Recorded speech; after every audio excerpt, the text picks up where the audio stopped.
Crouse. Congratulations on the film. Thank you.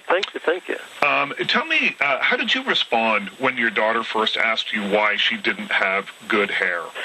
You gotta, here's the thing with kids, you can't overreact to anything. Right. So when she said it, I kind of just let it go and just like, okay, let's go to McDonald's or whatever. Because if you react, then she will have a complex about her hair. You know what I mean? Well, what do you tell them, your girls, now that they're a little bit older, or if they've asked again, or now I guess just kind of just tell them they're pretty all the time, as much as possible, which isn't a hard thing to do. Not at all. And you just let them feel beautiful constantly. Right. Now, during the making of the film, which took 2 years to shoot, I guess, on and off. On and off, yeah. Now, that's a lot of shooting. Were you planning on making like the Gone with the Wind of African American hair, or? This is any doc. This is probably every Michael Moore movie. It's like you shoot for a week and then you're off for a couple of months. You know what I mean? It's you get things when you can get them. You know. Well, the hair show's in February, so you have to shoot the hair show in February. Right. No matter what. Now, what did you find most interesting then while you were working on the film over the course of the 2 years?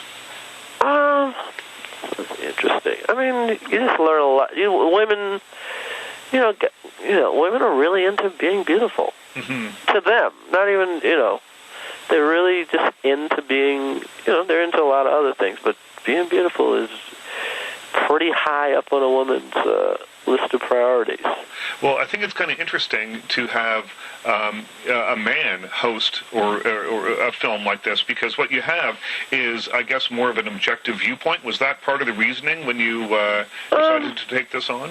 Well, when we initially were taking it on, we thought there'd be more men in the movie. Right. But just, you test movies and you just realize, wow, no one cares about guys and their hair.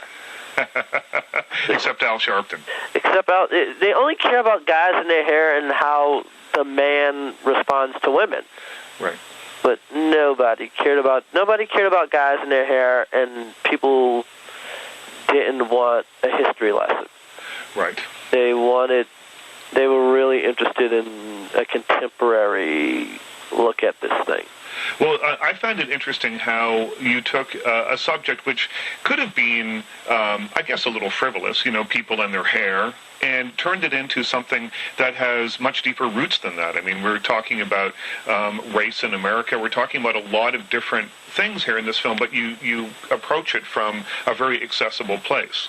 Well, yeah, I guess in the wrong... it's weird, because when people first heard I was doing it, they kind of thought it was going to be frivolous. They thought it was going to be frivolous, or they thought it was, just some version of punk, where I just exposed people for not having their own hair or whatever, and they see the movie and they're surprised.